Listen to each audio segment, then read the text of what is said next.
Hoy es 11 de febrero y celebramos en todo el mundo el Día Internacional de Internet Seguro. Se celebra ya en un total de 70 países desde hace 11 años y parece que cada año cobre más sentido el hecho de celebrar un día con las buenas prácticas de la utilización de Internet. Si hay una unidad específica para investigar este tipo de delitos, se encuentra en la Guardia Civil, la unidad EDITE de investigación contra delitos telemáticos, y por eso estamos en la Comandancia de Sevilla, situada en Montequinto, porque esta noche la lupa la ponemos en Internet.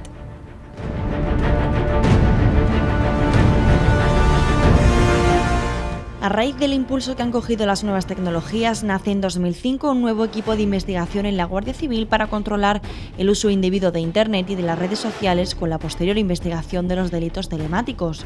Viendo la problemática que se está avecinando y atendiendo a normas europeas, pues crean los EDITES. Cuando se crea, lógicamente, la brecha digital que existe entre los adultos que hoy estamos y nuestros hijos era muy grande. Al día de hoy ya esa brecha digital se ha disminuido, pero al inicio de todas nuestras actuaciones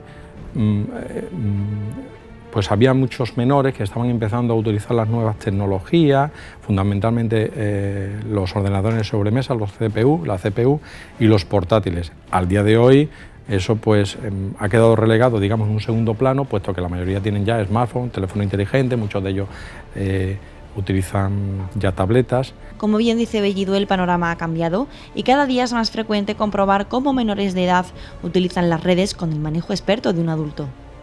Respecto a los menores, el hecho de que conocen a otra persona, a otro perfil que dice ser menor, y ese quien dice ser menor resulta que no es un menor, es un adulto. Esos son los principales delitos que nosotros estamos viendo a través de las redes sociales. Cuando hace 10 años se ponía en marcha el plan director en los colegios para dar a conocer este tipo de problemas a los más pequeños mediante charlas, el propio equipo de la Guardia Civil asegura que los padres manifestaban que el problema que tenían con la red era que el servicio iba realmente lento. Ahora, en el siglo XXI, la situación ha dado un giro importante. La familia en muchos casos pues es desconocedora de que el niño, si está en la habitación y está con la videoconsola, creemos que el niño está con la Wii o con la Play 4 y está jugando a un juego online, a cualquier juego online, y está hablando a través del micrófono con otro amigo de México. Pero es que a través de la PlayStation 4 pues también se conecta uno a Internet. La Guardia Civil pone a disposición de los ciudadanos un portal web al que puede acceder todo el mundo para leer y comprobar el buen uso que se debe hacer de Internet. Aún así, la reacción de los menores de edad cuando contamos los peligros que puede conllevar suelen ser así.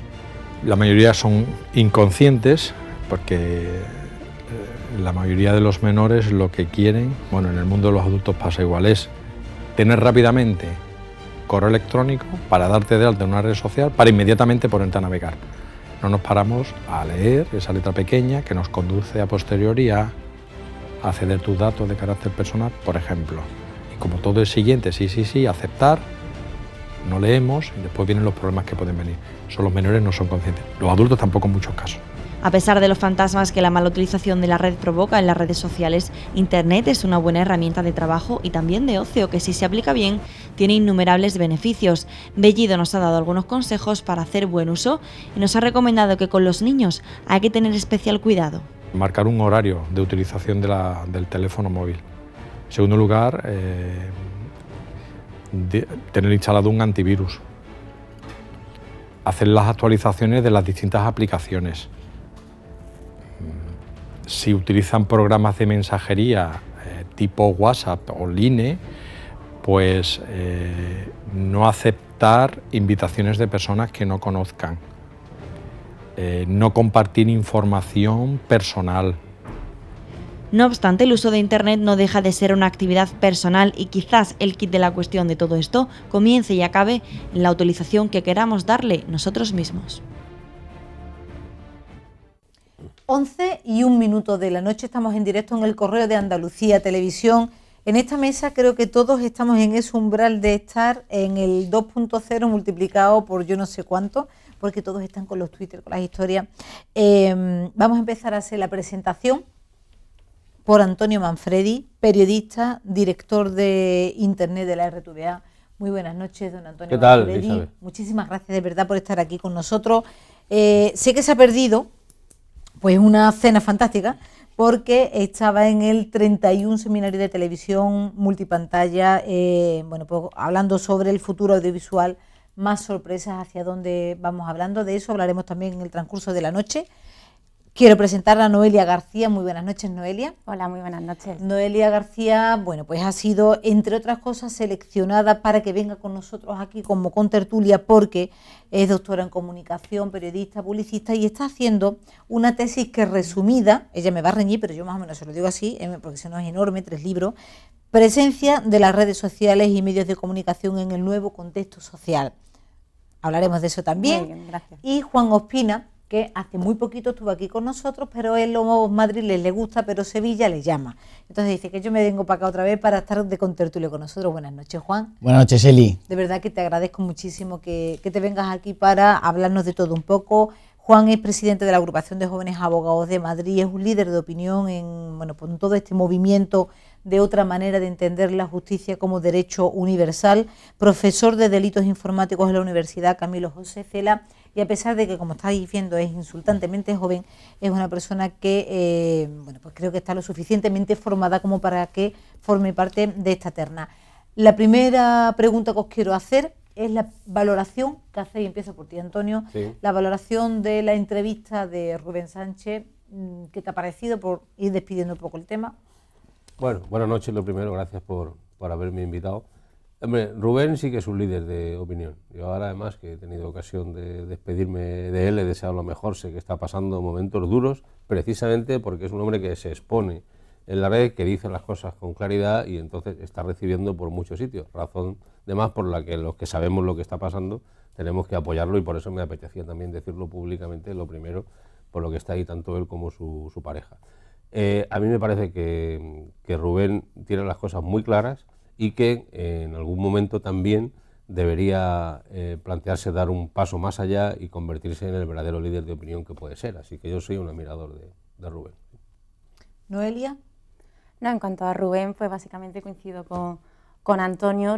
Le sigo en Twitter, le sigo en las redes sociales y conozco lo expuesto que está al público, la labor que hace, y también, pues bueno, cuando uno se expone de esa manera tan deliberada en las redes sociales, en internet, y sobre todo cuando es portavoz de un tema de unión de consumidores, del consumo, es bastante peliagudo, está en una situación compleja, y bueno, pues yo la verdad que le tengo que dar la enhorabuena de cómo de forma eficaz sabe sobrellevar la situación, sabe rentabilizar las cuestiones y mejorar, y sobre todo mejorar para el tema del consumo, que es su lucha que lleva muchísimo tiempo.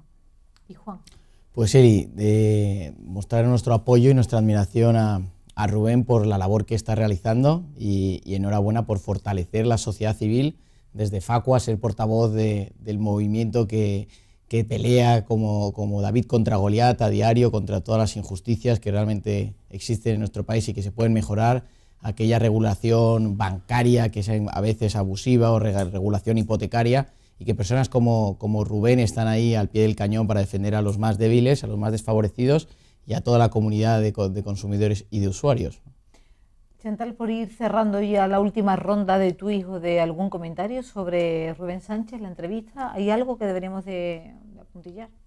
Pues la verdad que han sido muchos los comentarios que nos han ido llegando, y bueno, también decían, por ejemplo, felicidades también por el estudio sobre los precios del agua que ha tenido Facua. Y les preguntaban también, ¿tenéis estudios sobre la calidad de aguas de consumo? El tema del agua llama mucho la atención y bueno, ha tenido éxito bastante la entrevista. La primera pregunta, Internet. ¿Internet segura, sí o no? ¿Cuál es el principal problema que tiene Internet, Antonio? Bueno, yo creo que Internet ha entrado como elefante en cacharrería en nuestra sociedad. Hace 10 años, muy poquísima gente, y hoy prácticamente todos los españoles tienen relación con Internet. Entonces, hay que educarse para eso, igual que enseñamos a los niños a cruzar la calle, a saber que cuando el semáforo está en rojo es cuando se puede pasar, y el muñequito verde, tenemos que iniciar un proceso de adaptación a lo que es esta sociedad. Yo siempre se lo pregunto a los padres, dice, ¿usted dejaría que su hijo o su hija de 9 o 10 años estuviera a las 4 de la mañana por la calle andando solo? Dice, hombre, qué barbaridad. Digo, entonces, ¿por qué le pone Internet en el dormitorio? Es exactamente el mismo peligro. El niño está en la habitación con su pijama y aparentemente seguro, pero está entrando en un territorio oscuro donde puede aparecer de todo. Y la única manera de luchar contra eso no es solo con la Guardia Civil que atiende delitos, sino previamente, que es con educación, con saber, con tener un espíritu crítico y saber hacia dónde está. Digo los niños y a partir de ahí todos, es decir, el manejo de aparatitos como este te implica una responsabilidad importante. Puedes atentar haciendo una foto contra alguien o te pueden estafar por dar un botón, ¿no? De hecho, por ejemplo, Movistar es culpable de que hay mucha gente que le están cobrando 4 o 5 euros más al mes, que a veces no se da cuenta porque sin querer se han suscrito a juegos y tal. Y por lo tanto yo eso lo he denunciado a Movistar y se lo he dejado muy claro, ¿no? Es decir, que vivimos en una sociedad que a base del pequeño golpe de 4 o 5 euros está haciendo mucho daño y por tanto hay que fortalecerse y la única manera de hacerlo a medio y largo plazo es con educación, ¿no? En realidad el tema de la cuestión de la seguridad en Internet tenemos que partir de una idea que es que la seguridad no es un producto, no hay ningún producto tangible, específico que yo compre y diga ya estoy segura, ya tengo esto, me he hecho con esta cosa y ya garantizo mi seguridad en Internet. No, la seguridad en Internet más que un producto es un proceso y como todo proceso implica pues diferentes actores, agentes, procedimientos y todos agrupados pues podremos garantizar una mínima seguridad, aunque siempre habrá un riesgo, igual que hay un riesgo cuando salimos a la calle, por muy cautos que seamos en nuestro comportamiento, en nuestro manejo del día a día. ¿Qué podemos hacer un usuario cualesquiera para intentar aumentar los máximos niveles esa seguridad? Pues como digo, como no es un producto, si fuera así, pues no habría este tipo de debate y no habría este tipo de polémicas, pero sí que es lógico que dice, bueno, pues yo qué sé, lo típico pensamos, un antivirus, hago con un antivirus y ya estoy algo protegida, ¿cierto? Pues sí que hay que tener un antivirus y de algo nos protege, hay que actualizarlo y esas cuestiones. Pero sobre todo cuando hablo que intervienen diferentes agentes y que se trata de procedimientos, coincido de lleno con lo que dice Antonio, se trata de una cuestión más allá de estos productos que podamos hacer, de una educación, una alfabetización digital real, que vaya más allá de una alfabetización tecnológica. No se trata de saber manejar únicamente las tecnologías, sino de saber cómo manejarlas. Y eso hay que hacerlo desde las familias, desde las escuelas y desde los diferentes ámbitos educativos. Pues Internet ha hecho a la sociedad de hoy en día más libre y nos permite vivir en una mejor democracia. Nos permite comunicar aquellas situaciones que son injustas en causas que podríamos considerar perdidas. Nos permite a los abogados unirnos, permite que acciones como la Brigada Tuitera denuncien situaciones que no son de recibo en el siglo XXI, como es impedir el acceso a la justicia a través de las tasas a las clases más desfavorecidas. Pero sí es cierto y coincido con todos los tertulianos que es necesario tener una educación para navegar en Internet. Pues la misma educación que necesitamos todos los ciudadanos tener para vivir en una sociedad libre, la necesitamos para navegar en un espacio como el Internet libre y seguro. Entonces tenemos que valorar el avance del Internet como algo positivo para la ciudadanía y para el progreso social, sin olvidar nunca el punto de partida que es la educación. Chantal, has estado esta mañana haciendo el reportaje que hemos visto en la apertura de esta segunda parte de La Lupa, hablando con la Guardia Civil, ¿cuáles han sido los puntos de foco en los que ellos han puesto su mirada para decir esto de verdad tiene que estar en conocimiento de la ciudadanía? En lo que me han hecho hincapié sobre todo esta mañana ha sido en los adolescentes y en los niños más pequeños, pues porque bueno, como decía Antonio, es una ventana que tienen abierta y bueno, hay muchos niños que se encierran en su habitación y esos padres no saben a lo que se están exponiendo porque parece que están tranquilamente sin hacer nada y al final se están exponiendo a ciertos peligros que bueno, están ahí y no se están controlando, así que son la mayoría de los casos. Y yo pregunto, ¿es normal que un niño con 6, 7, incluso con 10, 11 años tenga el ordenador metido en su cuarto? Yo respeto mucho a cada padre, cada madre y cada niño es un mundo, por lo tanto vaya por delante esto. A partir de ahí no. Es decir, yo creo que el ordenador a esas edades y más debe estar en un sitio de paso de la casa, en cualquiera que puede ser, en el salón, donde sea, de manera que el niño pueda estar planteando porque es bueno para sus estudios, ¿no? Es bueno para que se socialice, para que hable con amigos, con sus primos, etcétera, ¿no? Mis hijos tienen primos en Estados Unidos y tienen una relación con ellos como si vivieran gracias a Internet, ¿no? Es decir, que no hay que demonizarlo, pero desde luego no es lógico hacer eso y yo creo que es una seria equivocación abrir esa ventana oscura en el dormitorio de los chicos. Evidentemente, cuando sean más mayores pueden hacerlo y pueden tener su espacio, pero a esas edades es un error serio. Noelia y Juan, evidentemente sois los dos muy jóvenes como para, me imagino que va a tener niños ninguno de los dos, pero los que ya sí que tenemos enanos, sabes que es muy cómodo ponerle un ordenador con clan, con lo que sea, y que te dejen tranquilo, especialmente cuando tú quieres estar viendo alguna película a las 10 de la noche y el enano no se te ha dormido. Sin embargo, nos hace falta educación a los padres también para saber que tenemos que ser responsables con lo que hacemos, porque lo que no puedes tener es un día al niño en la habitación con el ordenador o con la tablet, con acceso a internet, y otro día quitárselo. Desde tu estudio, tu perspectiva de estudio, y tú desde la perspectiva como, bueno, pues como abogado, ¿cuáles han sido situaciones que dice esto ha pasado porque los padres no han sabido delimitar el uso y actuar como padres? Al margen de todo lo demás.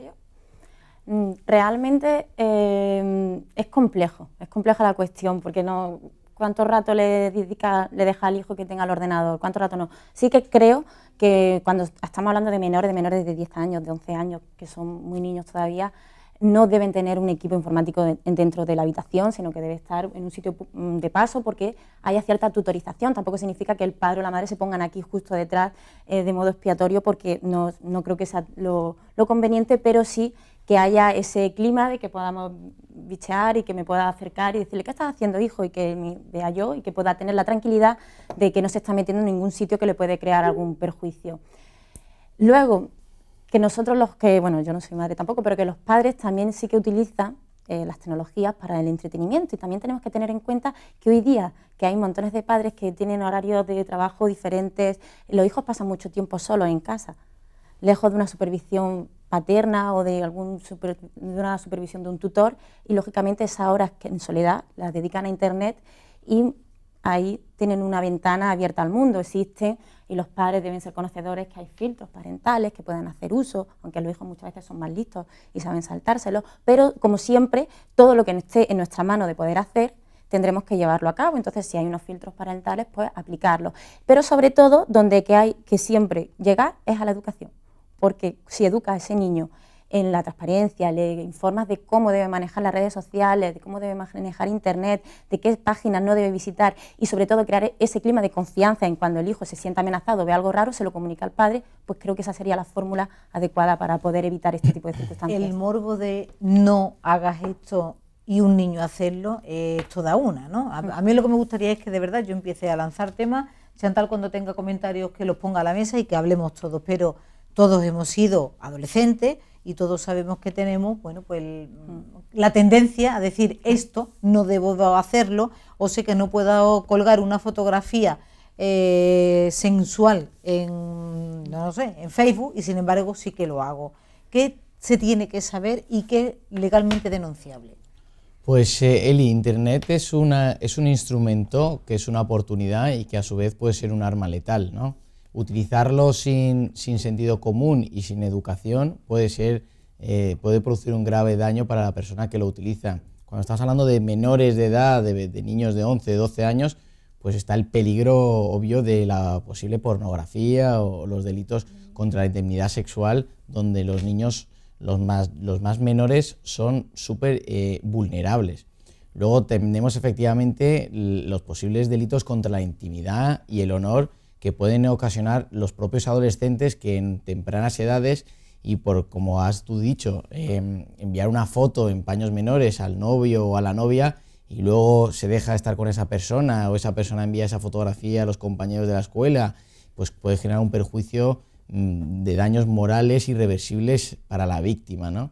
Y está ocurriendo a diario, ¿no? Lo vemos en las noticias, el tema del bullying, el tema de la intromisión al honor, y hay que tener mucha precaución porque un daño ahora en la vida de un menor pues le puede marcar para el resto de su vida, ¿no? Y denunciable, como me has dicho tú, pues denunciable cualquier actuación que sea irregular, que sea ilícita, que sea reprochable. Mi consejo es proceder a poner la denuncia lo antes posible. Claro.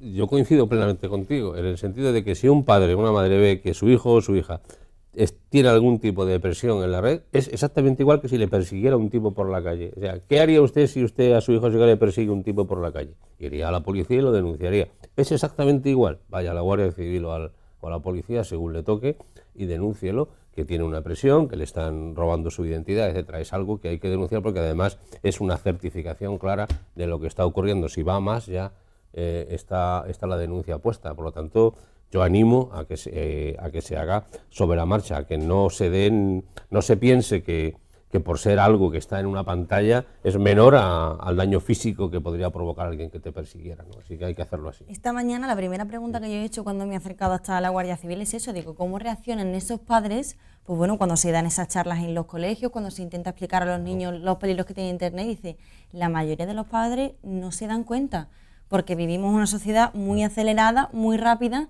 y prefieren tener al niño entretenido con el teléfono, te dejo el móvil un rato, te dejo la tablet un rato, y al final, cuando se quieren dar cuenta, el problema está mucho más... Se ha hecho bastante más grande. Es que esta mañana ha sido tal cual. Los datos que se dan al respecto del ciberbullying, o como se quiera pronunciar, sería...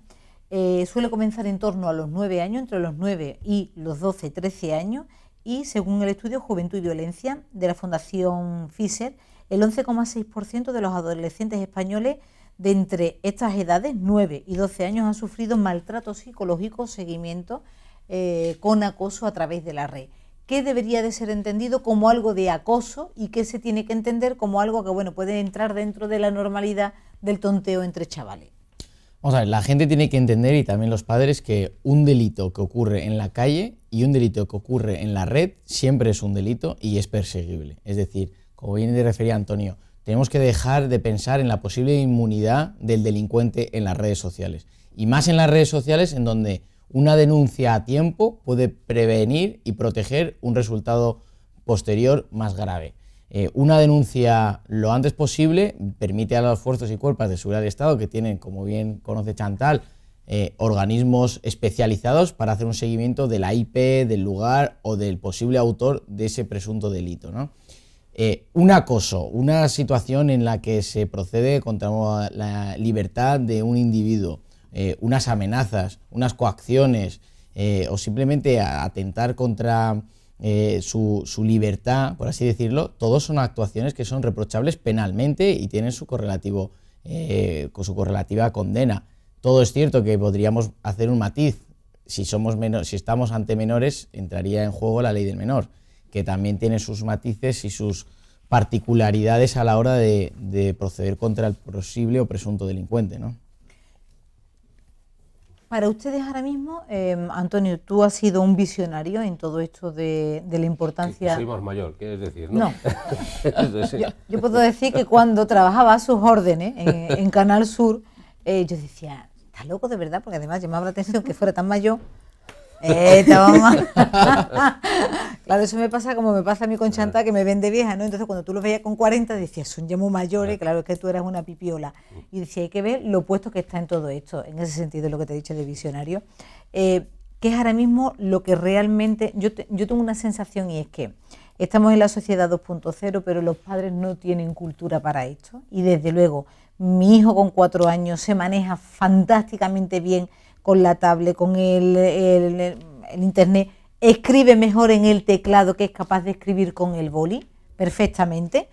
Escribe San el Bombero en el ordenador y no sabe escribir San el Bombero con el boli. Y sin embargo nosotros, por más que queramos correr, no vamos a estar a su altura. Es decir, por más que nosotros intentemos de poner, por lo que estamos hablando, herramientas para protegerlo, ellos van a tener muchas más herramientas. ¿Dónde va a estar ese equilibrio? No, tu hijo es un nativo digital, por la edad que tiene, y para él manejar estos aparatos forma parte de, como para nosotros, beber el agua. Por lo tanto, es lógico que sea así. Pero esto no tiene que suponer en absoluto una claudicación de nuestra condición paternal. Exactamente igual que cuando tú son las 10 de la noche y le dices hora de dormir, tienes que irte a la cama porque mañana tienes que levantarte temprano para ir a la escuela y estar mínimamente planteado, fresco, es así.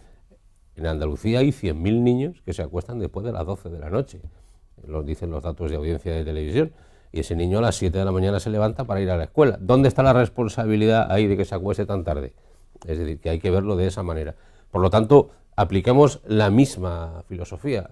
Un padre y una madre, que él no maneje la tecnología, como puede ver, no implica, no tiene que hacer dejación de su responsabilidad como padre en el uso de esas tecnologías en tiempo y lugar, como hemos dicho antes, y por qué no, hoy en día se puede aprender mucho y muy bien a manejar los teléfonos y todo, es decir, puedes llegar a tener un conocimiento enorme. Ese es el problema que tienen mis hijos, ¿no? Que siempre he ido yo por delante de ellos, pero al final ellos me acaban dando lecciones porque son nativos digitales. Entonces realmente algo que yo tardo 5 minutos porque le doy 6 vueltas, de repente llega el otro y hace ¡plac! Y digo, la he hecho así, ¿no? Es decir, pero a mí me parece tan magnífica esa visión que yo no quiero darle el sentido y la visión negativa de las cosas, simplemente que la vida evoluciona y somos así, igual que tú enseñas a tu hijo, como decía antes, el semáforo en rojo es ahora cuando tienes que pasar, o dar las gracias a alguien cuando te da algo, tienen que aprender con las tecnologías contigo, ¿no? Pero ser el padre es la autoridad, nunca es el amigo, que también a veces de eso podríamos hablar. Hay padres que quieren ser amigos de sus hijos, lo cual es el tremendo error. Tú nunca podrás ser amigo de tus hijos, tendrás que ser su padre y su madre, ¿no? Para bien y para mal y con todas las consecuencias. En tu tesis de investigación, ¿qué es lo que has detectado y qué es lo que quieres poner ahora mismo aquí en la palestra?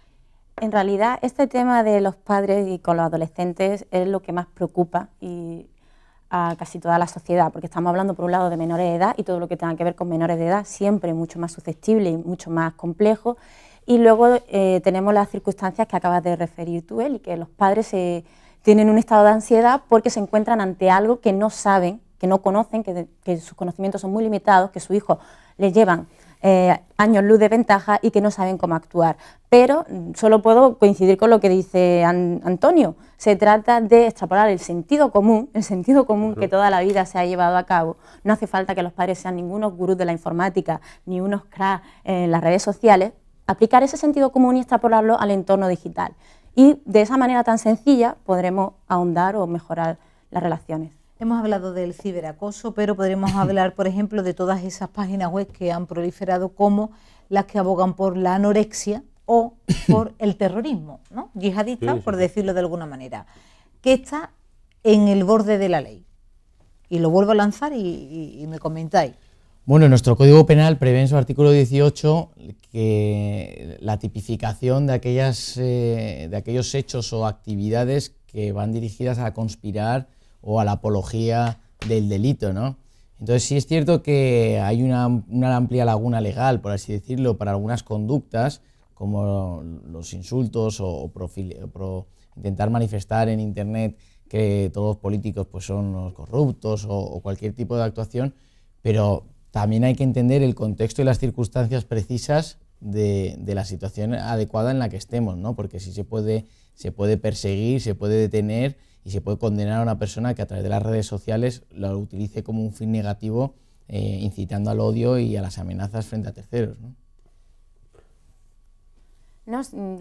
Vamos, yo coincido con Juan porque lleva razón y además domina mucho mejor ese tema que yo.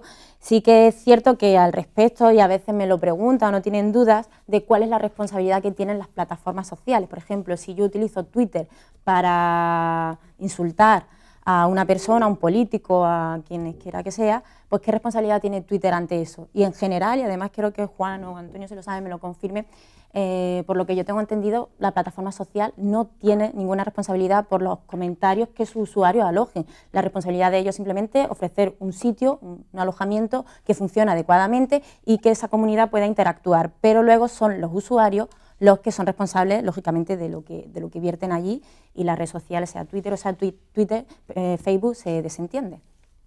Es cierto, es así, es cierto que también las redes sociales tienen un sitio donde tú puedes plantear y protestar por contenidos abusivos, sobre todo en términos de pornografía o de incitación al odio, ideología nazi, por ejemplo, está muy perseguida. No hay que olvidar que las redes sociales son norteamericanas, de origen y de ideología, no están radicadas aquí, excepto Twenty, que hay que valorarla, que evidentemente Twenty, como entidad española que es, está sujeta a la Ley Orgánica de Protección de Datos, por ejemplo, y por lo tanto puedes acudir a ellos en el momento en que haya una suplantación. Es una de las ventajas que tiene utilizar Twenty. Pero en todo caso, yo vuelvo a lo que dije antes, al paso atrás. Tú tienes que enseñarle a tu hijo a que no puedes subir fotos de sus amigos sin permiso de los amigos. Tú no eres el dueño de la imagen de tus amigos, por mucha confianza que tengas con ellos y por un amigo que por muy convencido que estés de que no se va a molestar, ¿eh? Es decir, tienes que ser consciente de que la imagen tiene un valor, tiene un precio, y ese valor es el que hay que respetar por encima de todas las cosas. A partir de ahí podremos seguir avanzando. Desgraciadamente hoy les estamos enviando a los menores un mensaje de decir que todo es posible y gratis en la red. Y cuando todo es posible y gratis en la red y te dicen, para bajarte esta película, colócame aquí tu número de teléfono móvil y después te dan una clave y lo metes, te estás suscribiendo a servicios premium, que te van a cobrar 12 euros al mes. Y después es muy difícil, igual que ha sido muy fácil suscribirse, es extraordinariamente difícil de suscribirse, en algunos casos con, como he dicho antes, con la complicidad de las grandes compañías. Lo que acabas de comentar es muy importante, claro, porque hace escasamente, pues nada, 2 días, una madre del grupo de amigas decía exactamente eso, completamente gratis, mete tu teléfono móvil, simplemente te venían 68 páginas de móvil que tenías que leer como condiciones y finalmente en la factura le venían 12 euros. ¿Eso es así? Tal cual, en todas. Así. Te puedes quitar y la dices a la compañía, nunca más en la vida, pero esos 12 euros ya los perdiste. Y claro, el problema es que son 12 por 2 millones de personas, es decir, que alguien se está lucrando con una facilidad, probablemente en algún despacho de Budapest o de Ankara, porque aquí se han perdido las fronteras geográficas. Desgraciadamente, el imperio de la ley tiene ese problema de que ya no es un juez español el que puede intervenir, tiene que entrar en contacto con su colega de Filipinas y vete tú a saber si consiguen el efecto legal necesario para recomponer o para pagar el delito. Realmente es un tema tan complicado que es preferible poner las barreras, los elementos previos para evitar que se produzca. Yo insisto, con educación y sentido común, que lo hemos dicho antes, el más común de los sentidos. Esa es la verdadera realidad. No juegues con algo que tampoco jugarías en el mundo real. Yo no jugaría con el ordenador de Chantal, ni me lo llevaría. ¿Y por qué pienso que me van a regalar un ordenador por decir aquí lo que sea? Ese es el tema. Incluso el respeto a la propiedad intelectual, ¿no? Ahí los artistas ganan dinero con sus composiciones, con sus canciones. A mí me parecía increíble que yo iba en el coche con mi hijo, escuchaba una canción y decía, ese grupo me gusta. Y 2 horas después tenía toda la discografía de ese grupo. Que yo bramaba por tener un disco y que me lo regalaban, que costaba 20 duros y lo veías como un tesoro, él en 2 horas tenía... Muy bien, pero desde luego también le decía perder el valor a el trabajo de ese grupo musical que implica un esfuerzo. Sin embargo, la gente piensa que es gratis porque está aquí, ¿no? Es decir, que es todo un proceso educativo en el que estamos todos implicados, ¿no? Y desde luego eso está significando el fin de las carreras musicales de muchísimos artistas. ¿Cuál ha sido el caso con el que te has topado, que te ha llamado más la atención con un tema de Internet por medio? Bueno, el tema de Internet hemos tenido, por suerte o por desgracia, distintas situaciones en el despacho. Hemos tenido situaciones de sexting, de la menor de 16 años que le envía una foto a su novio y coge el novio y se lo envía a la clase, ¿no? Pues en un chat, ¿no? Pues esa persona, pues la verdad que el Estado de Derecho creo que no protege a las víctimas de esa situación ni de la suficiente manera ni de la manera adecuada, y la verdad que es una pena que se viva en situaciones así, que casi... ¿Y eso qué multa puede tener o qué pena se le puede poner a una persona que haga eso? Pues eso sería una multa al menor que ha procedido. Si hubiera algún mayor de edad, pues podría ser un delito, pero como estamos en situación de menores, la verdad que queda ante una sanción económica, pero el daño moral, yo estoy convencido que el Estado de Derecho español, tal y como están recogidas las penas y argumentado la normativa, no va a resarcir nunca a la víctima de que su fotografía de 16 años esté por ahí circulando. Situaciones, antes lo comentábamos con Antonio, el tema de la estafa informática, del phishing. Hemos tenido esas situaciones con bastante facilidad en el propio despacho. Esa persona, hemos defendido tanto a la entidad bancaria como al perjudicado a quien le han sustraído ilegítimamente sus claves de Internet, e inclusive hemos tenido la oportunidad o suerte o desgracia de defender al conocido como mulero, ¿no? Que es la tercera persona a quien recibe la transferencia ilegítima del titular y procede a sacar ese dinero de la cuenta bancaria y enviarlo a un tercer país. Normalmente pues pueden ser países como Rusia o fuera de la Unión Europea. Situaciones que... Eso da miedo, ¿no? Porque te lo planteas un poco y dices tú, ¿cuál es la situación? Os pregunto, para entrar en nuestra clave y que puedan entrar en nuestra cuenta corriente, en la mía hasta no pongáis que de verdad interés, que no. Si vais a meter dinero, vale. Pero el que de verdad quiera proteger, ¿qué debería de hacer? ¿Qué tengo que tomar como medidas para decir, no lo sé, números, mayúsculas? Tú te estás riendo. No, es que pero a veces ocurre, tú sabes que se dice que en el timo de la estampita hay un tonto, pero en realidad el estafado al final se le estafa porque él es querido ser estafador. Entonces, a veces ocurre en esto, es decir, si a ti te ofrecen una ganancia, mire usted que tengo una persona que ha fallecido y hay 10.000 dólares que hay que trasladarlo, etcétera, y usted se quedaría con la mitad, no se preocupe, y tú aceptas, estás cayendo en el timo de la estampita moderno, 2.0, ¿no? Es decir, evidentemente nadie te lo va a regalar, ¿no? Entonces te dicen, bueno, pues envíe usted 500 euros de adelanto para los trámites y 500 euros que perdiste, ¿no? Es decir, que vuelvo a insistir, el sentido común, nadie te va a regalar nada, y por lo tanto, si alguien te roba las claves de acceso a tu banco es porque tú se las has dado por engaño, ¿no? Y es algo que hay que evitar. Entonces me quedo más tranquilo, no es tan fácil. No, Entonces, nunca jamás en la vida hay que decirle a nadie tus claves. No sé si me explico. De hecho, nunca te van a mandar un correo electrónico de tu Exacto. entidad bancaria pidiéndote las claves. Eso es. Si lo hacen, sospecha. Es decir, si de repente te dicen, estamos gestionando la plataforma, no sé qué, para que puedas utilizarla las siguientes 24 horas, necesitamos su clave, sospechar. Lo primero que tenemos que hacer es mirar cuál es el remitente, mirar bien el correo y, ante duda, llamar a la entidad bancaria directamente. He recibido este correo, ¿es real, no es real? Y es que nunca os van a pedir las claves. Justo. Luego hay otras estrategias que son un poquito más complejas y, sobre todo, pues lo que tenemos que hacer es utilizar el sentido común y sospechar y ser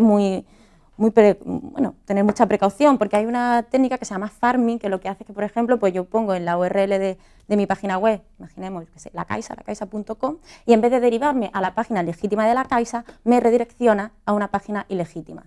De repente yo la interfaz la veo similar y clico mis datos bancarios, mi usuario y mi clave, y me hacen phishing.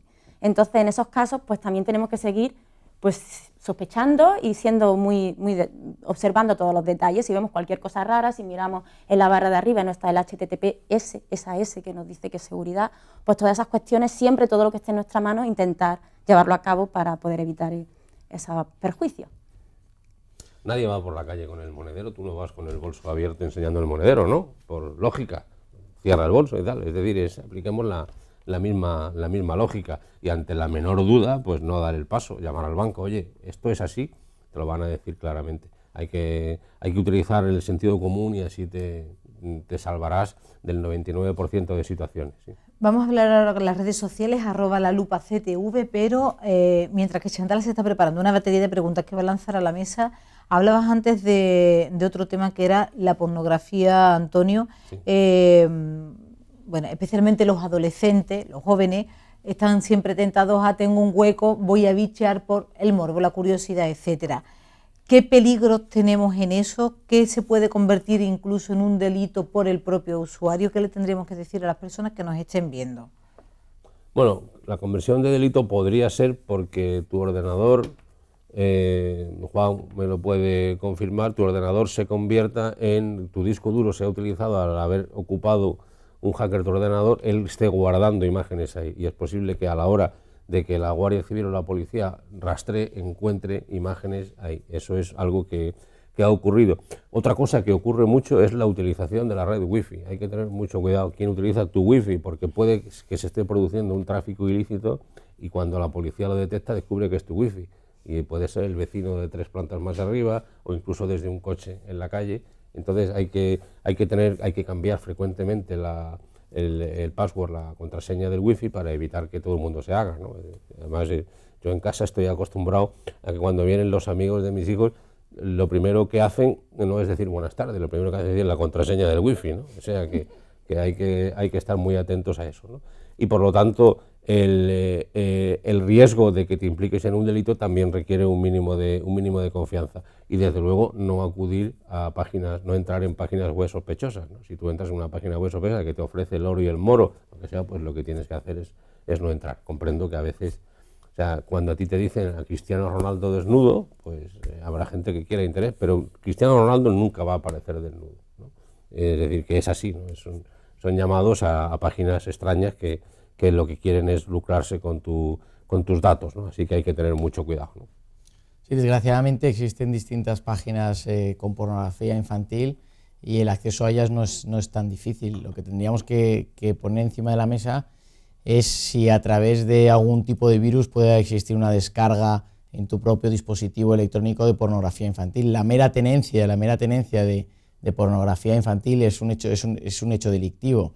Entonces, también más allá de la confianza hay que tener la diligencia oportuna para poner esas barreras o esos medios de control para que no se te descarguen en tu ordenador archivos inapropiados.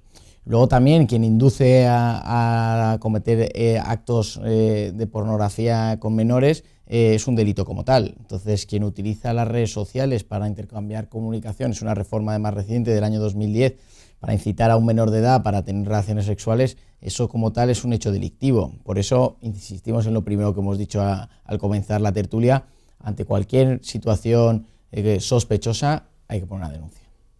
Bueno, pues Chantal de la Cruz, como te estábamos comentando, alguna batería de preguntas, nos vamos acercando a los últimos 15 minutos del programa. En vez de hacer un alto en el camino, nos queda muy poco. Pasando el tiempo, como están diciendo, ¿qué nos hacemos? ¿Nos vamos a publicidad o a Chantal? Pero creo que Chantal está más frente a que la publicidad, así que vamos con Chantal y a ver qué nos cuenta. @LaLupaCTV es ese usuario que nosotros tenemos instalado en Twitter. Nos dicen, por ejemplo, los niños en su vida diaria digitalizan la información, que los padres somos más lentos que no tontos en procesar. Nos dice Carmen: Antonio, estoy de acuerdo contigo, debemos avanzar tanto los educadores como nuestros dignos sucesores, es un punto más de responsabilidad.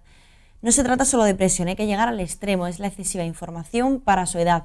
Ellos, los niños, navegan mejor que tú. Y dice también Carmen, por otro lado, esas horas cibernéticas traducidas en estudios serían exitosas. Completamente de acuerdo. Es cierto que ¿quién compra hoy un diccionario, por ejemplo, ¿no? Porque cuando hay que buscar el significado de una palabra o un término está aquí, ¿no?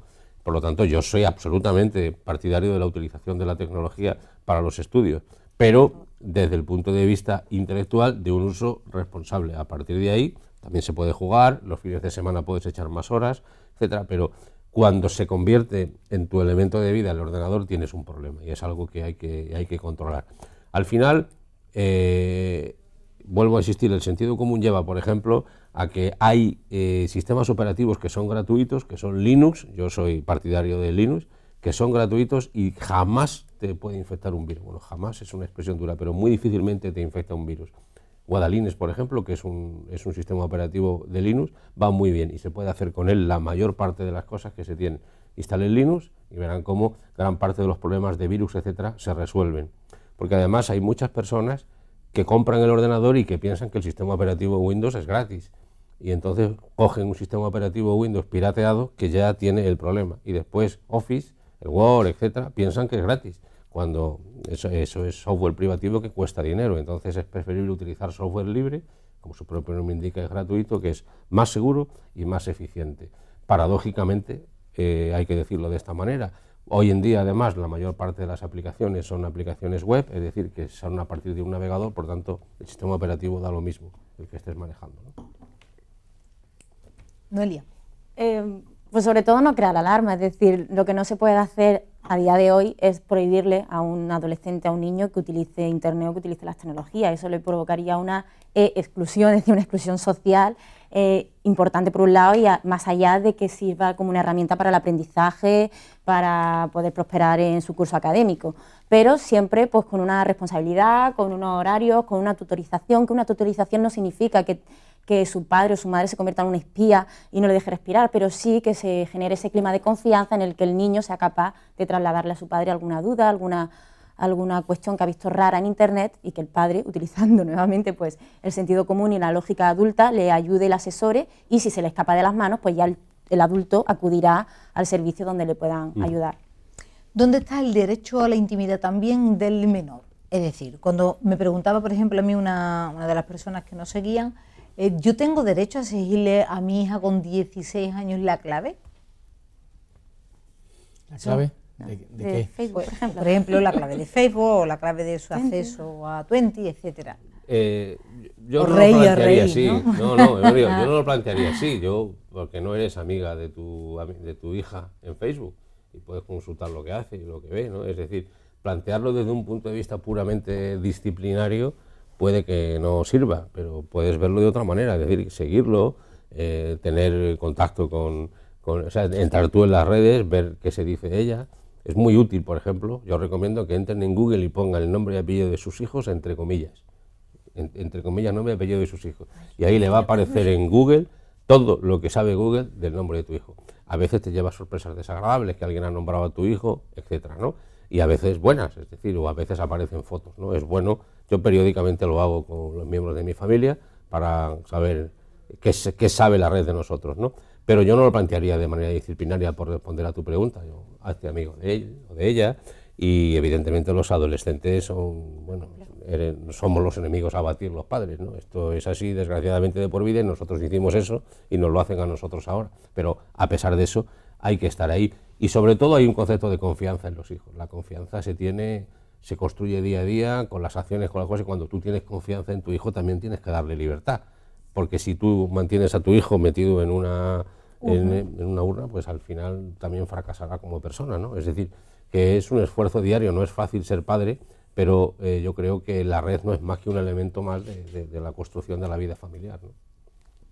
Sí, yo creo que todos aprendimos a montar en bicicleta al principio con ruedines, y ese es un poco el ejemplo de Internet, ¿no? Que al principio empecemos a usarlo aconsejados o tutorizados por nuestros padres para que tarde o temprano podamos navegar por la red libremente, sabiendo cuáles son las amenazas y las oportunidades que la misma nos puede brindar.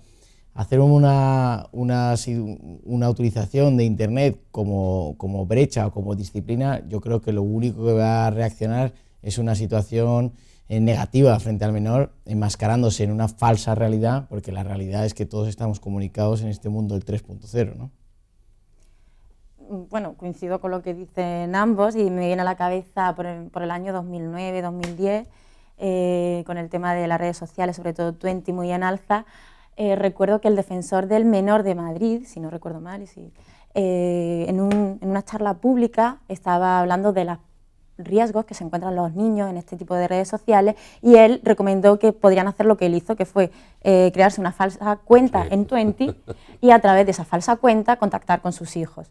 Lógicamente, esa no es la vía, ese no es el canal. ¿Qué es lo primero que hizo Twenty? Quitarle la falsa cuenta, porque si tú te lees las condiciones del servicio, lo primero que dice es que uno se tiene que hacer cuentas reales, y esa no puede ser una medida para vigilar, y ahí en plan, el gran hermano, el ojo de gran hermano para vigilar a tus hijos. Entonces no, simplemente eso, crear un clima de confianza, claro. Hacer que el hijo sea capaz de consultarle, pues he visto una cosa rara, o mira, ve, ¿esto tú qué crees que es? Si el padre lo sabe, pues perfecto, y si no lo sabe, pues el padre es adulto y ya sabrá qué es lo que tiene que hacer para poder resolver ese problema. ¿Por qué tiene todo el mundo tanto afán de contar su vida? A través de Facebook, con fotos, que se cuelga absolutamente de todo. A mí eso me llama muchísimo la atención, ¿dónde está el límite entre utilizar las redes y necesitar exponer tu vida en las redes? Es una cuestión de educación. A nosotros nos han educado para que las cosas importantes son en un pequeño círculo, en casa, todos los conflictos aquí, después el foro público, todo salía y muy pocas veces alguien del foro entraba en el círculo. Ahora el foro está aquí, en el ordenador, o sea, ahora se ha roto ese esquema personal que nos han educado, y ahora el foro está en casa, puedes estar en pijama y puedes estar hablando en 3 puntos del mundo distintos, entonces te sientes feliz, en mi opinión, es un engaño moral incluso el hecho de pensar que esa persona es como es, que estás acompañado y que esa persona es lo interesante que es, porque puede estar inventándose su identidad, pues pones fotos. A mí no me preocupa que tú te expongas como adulto, a mí me preocupa gente que expone a sus hijos, que dice, me voy mañana de vacaciones, y dice, pues te estás diciendo que dejas tu casa vacía mañana, ¿no? Pues lo estás diciendo en Facebook, ¿no? O cosas así, o me acabo de comprar tal, es decir, ponen realmente tanta información que además perfectamente indexada, que hay tecnología para eso, da un retrato de la persona absolutamente veraz de lo que necesita, ¿no? Pero bueno, esa es la realidad con la que vivimos. Yo creo que una persona normal, equilibrada, utiliza la red pues como la ventana que es para hacer consultas. Yo siempre he hecho, alguna vez he necesitado un técnico especialista en algo, lo he puesto y sobre la marcha me han ofrecido 10 opciones y lo he resuelto. O sea, que esa es la cultura. Evidenciar, poner tu vida en la red es un tipo de patología incluso, que probablemente haya expertos que te puedan ayudar, ¿no? Sí, una cuestión de valores, una cuestión de conocer que el valor a la intimidad nos hace realmente dignos como personas y que tenemos que intentar preservar y defender tal intimidad más allá de una moda temporal de intentar exponer a tus amigos o amistades que te vas mañana de viajes con los amigos a la playa, ¿no? Es importante que esos valores, yo creo que en este siglo XXI que estamos adentrándonos en las nuevas tecnologías, se defiendan. Recordemos que somos como personas y como civilización y no entremos en un mundo en donde intercambiemos cualquier tipo de información que además puede no ser necesaria para terceras personas, ¿no? Chantal. Otro lado, los comentarios que nos van llegando. Internet ha quedado atrás en el masivo uso del móvil. ¿Hemos pensado en las horas que pasamos con el teléfono? Luis nos dice, los padres de la familia y las autoridades de todos los países deben cerrar filas para controlar el uso de Internet a los menores de edad. Y Borja dice, controlar enlaces, no se debe meter a todos los menores el mismo saco. Según los tramos de edad, el uso de Internet es bastante diferente. Sin duda. Bueno, de hecho no se puede abrir una red social hasta los 14 años, ¿eh? Aunque hay padres que lo hacen antes, pero legalmente, a partir de 14 años solo puedes tener tu red social, ¿no? Está planteado de esa manera, pero aquí hay niños que lo tienen con 8, con 9, con 10 años, ¿no? Y es curioso porque están con los niños del colegio, del instituto, y llegan a casa y se ponen a chatear. Digo, pero si acabas de despedirte de ellos, dice, bueno, pero es que ahora tengo que comentarle, ¿no? O sea, es una dependencia social tan importante que efectivamente hay que estar ahí encima y llevarlo, pero que forma parte de nuestra realidad. Negarlo es equivocarse claramente, ¿no? Yo creo que un padre y una madre deben implicarse de tal manera con sus hijos que deben aprender tecnología y deben tener unos mínimos conocimientos que además se adquieren con cierta facilidad, que no es tampoco ningún drama, ¿no? Colgar, ¿qué tipo de fotografías no se deberían nunca colgar? Noelia. Bueno, pues es difícil decírselo a un niño o un adolescente cuando está en ese clima, en ese contexto en el que salen del colegio y enseguida se están compartiendo fotos por WhatsApp, por Twenty o por otras redes sociales, pero cuando ya estos niños y adolescentes empiezan a dejar de serlo y empiezan a ser ya edades más adultas y sobre todo de cara a su futuro laboral, es importante tener en cuenta qué fotografías no debemos publicar en las redes sociales. ¿Cuáles? Pues las típicas, ¿no? ¿Cómo no te gustaría que te vean? Es decir, cuando nosotros publicamos información en Internet estamos generando nuestra reputación digital y en esa reputación digital sí que es cierto que hay una parte que escapa, que es aquello que terceros dicen de mí o hablan de mí, pero hay una gran parte que la provoco yo, que la genero yo. Entonces, si yo quiero pues darme a conocer y que mi reputación digital, personal y familiar pues sea de una persona digna, respetuosa, profesional, pues no puedo poner fotografías, yo qué sé, de borracheras, solo haciendo morritos, que sí se pueden poner alguna, pues, tomándose una copa porque somos personas normales, pero si ya hay un porcentaje bastante amplio, eso da mucho que decir. Y además se sabe que hoy día los de recursos humanos, el personal de recursos humanos consulta las redes sociales para ver los perfiles de sus candidatos, por lo tanto, y tal como están las cosas, no vamos a tentar la suerte, no vamos a tentar la suerte ocurrir, ¿no? Y vamos a intentar. Y en este sentido hay una cuestión que también está ahora muy en alza, que es lo del derecho al olvido. ¿Cuántas personas, una vez que ya ha pasado el tiempo, dicen, es que además la teoría del derecho al olvido lo que viene a decir es que las personas tienen derecho a evolucionar, a modificar, incluso a contradecirse si les da la gana? Está en la naturaleza humana la evolución, y lo que no podemos hacer es cargar una mochila constantemente que nos recuerde aquel trapicheo de drogas que hicimos con 16 años, sentencia, por ejemplo, o aquella embargo que nos pusieron porque defraudamos Hacienda. Y ya sí que hay bastantes sentencias en España a partir de la que hubo de la Unión Europea en contra, sí, que han ganado las particulares en contra de Google. Solicitando el derecho al olvido, solicitando que retiren de uno ese historial que hay en redes sociales, que hay en Internet, que hay en Google, para preservar lo que acabamos de decir, la intimidad de cada uno de nosotros, que tiene que respetarse, ¿no? Yo creo que efectivamente las nuevas tecnologías tienen que ir relacionadas también con un avance normativo en donde se respeten los valores de la intimidad, el honor, la libertad personal, el respeto, y que, claro, a la rapidez que van estas redes a través de las nuevas tecnologías, pues las leyes en muchos casos se quedan atrás, ¿no? Bueno, pues ya para terminar, quería haber sacado un vídeo que circula en la red, pero tenía mis dudas, y no te lo había preguntado antes a ti como abogado, de si eso lo podía hacer o no. Era una bella damisela del entorno a la que tienen flanqueada a tu derecha e izquierda, rubias angelicales, en un avión, preciosa, los morritos rojos estupendos, que se queda dormida. Y no sé si la habéis visto alguno, y el acompañante de al lado, cuando esa joven damisela angelical empieza a dormir, ronca como si fuera un tabernego de 80 años, pero además de una manera horrorosa. lo graba y se ha convertido en uno de los vídeos más vistos. Entonces ella lo ha denunciado porque dice que, hombre, que estaba atentando contra su derecho a la intimidad de dormir como quisiera. Eso es muy difícil. No lo he puesto. No te voy a sacar a ti, que tú tienes pinta de estar roncando, Antonio, también, cuando no he tenido yo el placer. Pero eso se puede hacer, no se puede hacer, o por si las moscas no te duermas, depende de con quién tengas al lado. Bueno, yo como abogado te recomiendo que por las moscas no duermas, que si eres la persona que te has dormido, pues demandaremos por una vulneración a la intimidad.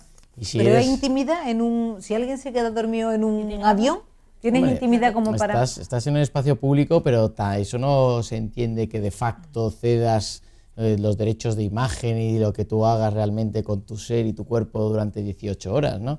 Pero todo está, que si soy la persona, el abogado que tiene que defender al demandado, pues le diremos que es un derecho constitucional, el derecho a la información, del artículo 20 de nuestra propia Carta Magna, y que, bueno, pues que es fundamental que en las redes sepan cómo duermen los pasajeros de esa aerolínea, ¿no?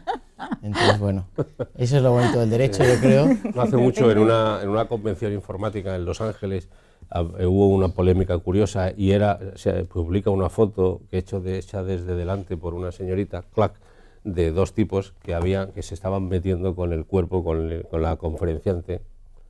Fíjate cómo es de tal. Entonces ella dice, un poquito de respeto, no seáis machistas, que estamos trabajando, y publicó la foto de los tipos. Los tipos fueron despedidos. La empresa informática dijo, te hemos mandado ahí, pero ella también, por intromisión en el derecho del otro. O sea que al final le costó el puesto a los tres, ¿no?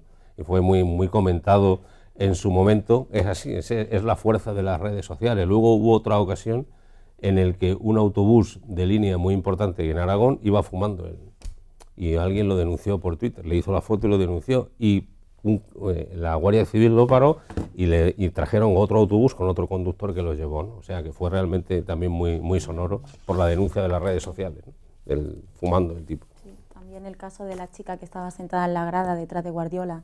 Sí. No sé si lo recordáis, y era una chica atractiva y la cámara salió y bueno, empezó a ver, fue trending topic durante el partido de fútbol, la chica que hay detrás de Guardiola, algo así era el hashtag, y ella ya al final dijo, mira ya, por favor, para. De repente en ese día multiplicó por no sé cuánto su número de seguidores en Twitter, y con comentarios, pues bueno, ella decía que he ido a ver un partido de fútbol, no me tengo que someter a que la gente me utilice como si fuera aquí carnaza y que puedan decir de mí lo que quieran. Claro, pero es que eso te pone realmente ahí, pero ahí ¿qué puedes hacer tú? Pues nada, pues tener la tarjeta de Juan cerca. Fundamental. Si no hiciera falta. Decirle, cada uno que me esté siguiendo me dais 5 céntimos, yo le agradeceré, brindaré por ustedes y esas cosas. Chantal, ya para cerrar, cuéntame, el último repaso de la red y nos vamos.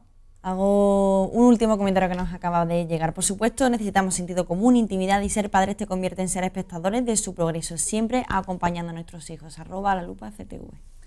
Todo está muy bien, pero todos hemos sido adolescentes y hay cosas que no cuentan y hay fotos que no te gustaría mandar. Lo que pasa es que antes tenías diapositivas y las guardabas, y ahora en el momento del arrebato de enamoramiento dices, va para ti en el baño, amor, mal, equivocó, y ya no es tuyo. Porque además eso ocurre y tiene que quedar claro que en el momento en el que la cuelga en Facebook, la pasas por WhatsApp, etcétera, ya no es tuya, no te pertenece. Pierdes el control, exacto. Día de los Enamorados, esto es aviso para navegantes, quiero algo así como flechas del amor o algo de eso, JJ, no sé, en homenaje a Antonio Manfredi y yo, que somos los dos de una quinta muy parecida. Ojo al dato, a todos los que del viernes al sábado nos mandemos esas fotos enamoradas y esas cosas, porque luego va y el amor un día se acaba, y entonces ¿qué hacemos con todo eso? Pues ¿tienes alguna sentencia curiosa al respecto de algo así, en plan de enamoramientos acabados? Enamoramientos acabados sería curioso, pero bueno, sí que habría que hacer una especial mención al sexting, que tengan cuidado con las fotos que se envían, que sean autorresponsables, que no olviden los valores. Y eso de grabarse, perdona, bajo ningún concepto, vamos. El amor siempre dura y a veces se acaba. Te ha quedado muy ingenioso, ¿eh? Es muy joven. Muy joven, muy chiquitito todavía. Noelia García, cuéntanos algo para cerrar ya. Pues nada, decirle a la gente que siga utilizando las redes sociales, que siga utilizando Internet, que utilice las medidas de precaución que las hay, que existen, que sean responsables en su uso y que también lo transmitan a su hijo, pero que nada, que por supuesto que sigan con ellas, con los móviles, con la geolocalización, porque sin eso no se hoy personas a ningún nivel.